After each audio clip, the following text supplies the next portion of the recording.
नमस्ते, मेरो नाम चाहिँ किशोर सापकोटा। म चाहिँ Home Instead Folkestone Hythe, New Romney, Ashford, Dover र स्यान्डविचको चाहिँ ओनर प्रोप्राइटर हो।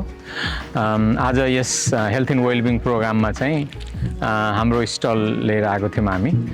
स्पेसली हामीले चाहिँ एल्डरली केयर प्रोभाइड गर्छौँ घरमा। So we look after older people in their own homes. त्यसको लागि चाहिँ हामीले लोकल कम्युनिटीबाट चाहिँ we recruit people, training provide गर्छौँ र उहाँहरू बुढाबुढीको घरमा गएर उहाँलाई लुक आफ्टर गर्नुहुन्छ।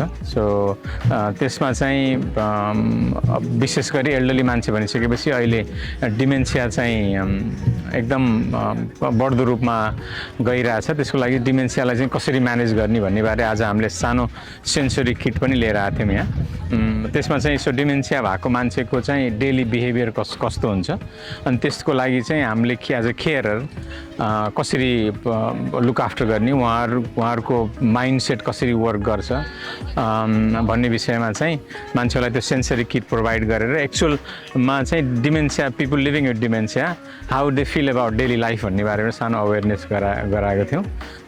त्यसमा चाहिँ उहाँहरूको भिजन कस्तो हुन्छ, उहाँहरूको sensory, thought, touch, smell change कस्तो गर्छ, उहाँ चाहिँ लाइफको फेरि कुन फेजमा हुनुहुन्छ, त्यो विषयमा चाहिँ मान्छेलाई अवेर गराएपछि डिल गर्न सजिलो हुन्छ भनेर चाहिँ सानो एक्टिभिटी गराएको थियौँ। It's been really first event of this kind भए पनि वेन्ट रियली गुड, पार्टिसिपेसन राम्रो थियो। And then yeah so we glad to be here and then glad to contribute है। Thank you so much.